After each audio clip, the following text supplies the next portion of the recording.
बिस्मिल्लाहिर्रहमानिर्रहीम बिस्मिल्लाहिर्रहमानिर्रहीम। मोमिनीन इकराम और अज़ीज़ दोस्तों, अस्सलाम वालेकुम रहमतुल्लाहि व बरकातहू। सबसे पहले हम 17 रबीउल अव्वल विलादत सादिक़ैन रसूल अकरम सल्लल्लाहु अलैहि वसल्लम और इमाम सादिक़ अलैहिस्सलाम की विलादत की मुबारकबाद पेश करते हैं। अल्लाहुम्मा सल्लि अला मुहम्मद व आल मुहम्मद। शिया इंडियन चैनल के प्रोग्राम मुलाकात व इमाम ज़मान में हम आप सभी का इस्तकबाल करते हैं। आप जानते ही हैं कि इसमें ऐसे वाक़यात पेश किए जाते हैं जिसमें आका इमाम ज़माना ने लोगों से मुलाकात की और उनकी मदद की, और इसका मकसद बस यही है कि हम अपने वक्त के इमाम को पहचान सकें, उनकी मारिफत ज़्यादा से ज़्यादा हासिल कर सकें, क्योंकि जो हमारे लिए बहुत अहम है, वाजिब है अपने वक्त के इमाम को पहचानना। चलिए आज का वाक़या हम पेश करते हैं।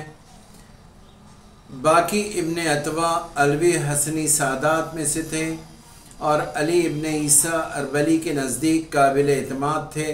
उन्होंने नकल किया है कि बाकी इब्ने अतवा अलवी फरमाते हैं, वो कहते हैं कि मेरा बाप ज़ैदी मसलक से ताल्लुक़ रखता था।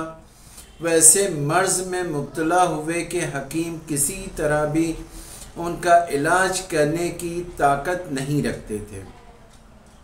मैं और मेरे बाकी भाई सब 12 इमामों को मानने वाले थे, इसलिए वो अपने बेटों से खुश नहीं थे और उन्हें ये पसंद नहीं था कि हम उनके मज़हब के अलावा किसी और मज़हब पर चलें।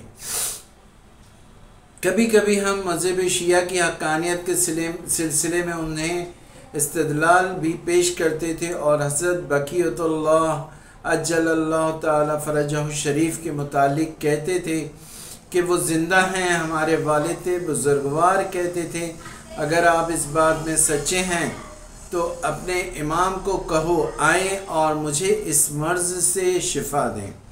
अगर मुझे शिफा दे दें तो मैं तुम्हारे मज़हब की हक़ानियत तस्लीम कर लूँगा। और बार बार इसी तरह कहते, मैं तुम्हारे मसलक की इस वक्त तक तस्दीक नहीं करूँगा जब तक आपके इमाम ज़मान अलैहिस्सलाम, आपके हज़रत मेहदी अलैहिस्सलाम ना आए और मुझे इस बीमारी से निजात न दें। यहाँ तक कि एक रात को नमाज इशा के बाद हम सब एक जगह इकट्ठे थे और हमारे वालिद बुज़ुर्गवार अपने कमरे में बिस्तर में बीमारी पर तशरीफ़ फरमा थे। हमने सुना कि हमको आवाज़ दे रहे हैं और फरमा रहे हैं, आओ जल्दी से आओ कि आपके मौला व आका यहाँ तशरीफ़ फरमा हैं। मैं जल्दी के साथ उनके पास पहुँचा लेकिन किसी को न देखा। अलबत्ता वो कमरे की तरफ देखते थे और कहते थे कि मौला की खिदमत में पहुँचो, इसलिए कि अभी अभी वो मेरे पास तशरीफ़ फरमा थे, अब वो कमरे से बाहर गए हैं। हम उनके हुक्म के मुताबिक कमरे से बाहर आए, इधर उधर दौड़े मगर किसी को न देखा। हम वालिद बुज़ुर्गवार के पास वापस लौटे, उनसे सवाल किया क्या हुआ था। वो बहते हुए आंसुओं से फरमाते थे कि एक शख्स मेरे पास आया और कहा, या अतवा। मैंने पूछा, आप कौन हैं? उस बुज़ुर्गवार ने फरमाया, मैं तेरे बेटों का इमाम ज़मान हूँ, मैं आया हूँ ताकि तुझे शिफा अता करूँ।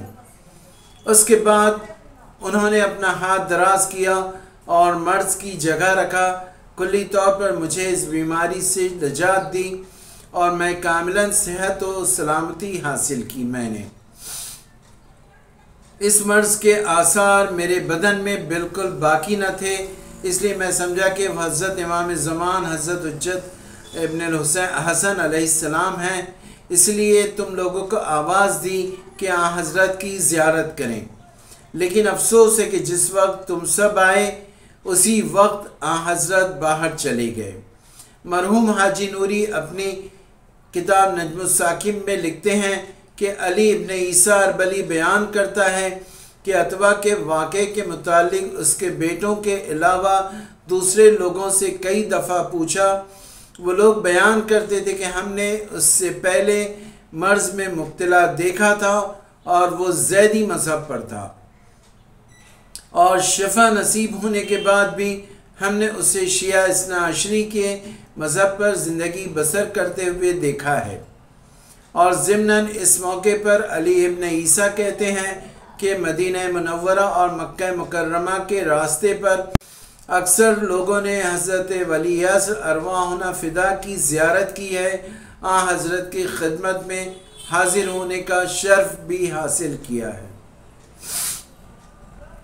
دوستو دیکھا آپ نے آقا امام زمانہ اپنے چاہنے والوں کی اور ان کی بھی جو سچے دل سے باتیں کہتے ہیں مدد کرتے ہیں، جیسے اس واقعے میں اس شخص کی مدد کی جس کے فرزند تو آقا امام کے چاہنے والے تھے لیکن وہ کسی اور مذہب پہ تھا۔ آقا امام نے اسے مرض سے نجات عطا کی اور اسے راہ حق پر پہنچایا۔ دوستوں یہ ہمارے لیے ضروری ہے کہ ہم اپنے وقت کے امام کو پہچانیں، ان کی زیادہ سے زیادہ معرفت حاصل کریں اور ان کے بارے میں زیادہ سے زیادہ جانیں۔ آئیے آخر میں ہم اپنے وقت کے امام آقا امام مہدی علیہ السلام کو ان کے جد بزرگوار رسول اکرم صلی اللہ علیہ وآلہ وسلم اللہم صلی علی محمد و آل محمد اور آقا امام جعفر صادق علیہ السلام کی ولادت باسعادت کے موقع پر ولادت کی مبارکباد پیش کرتے ہیں اور آقا امام سے یہی دعا کرتے ہیں کہ آقا امام اس خوشی کے موقع پر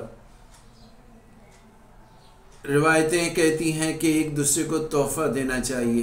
آقا امام اس خوشی کے موقع پر اپنے چاہنے والوں کو تحفہ دیجئے، ان کی جان و مال عزت و آبرو کی حفاظت کیجئے، جو مومنین بیمار ہیں انہیں شفا عطا کیجئے، مومنین کی جان و مال کی حفاظت کیجئے، اپنے چاہنے والوں کو اپنی معرفت زیادہ سے زیادہ عطا کیجئے۔ انشاءاللہ پھر کسی واقعے کے ساتھ آئندہ حاضر ہوں گے۔ اب اجازت چاہتے ہیں بر محمد و آل محمد صلوات، اللہم صلی علی محمد و آل محمد وعجل فرجہم۔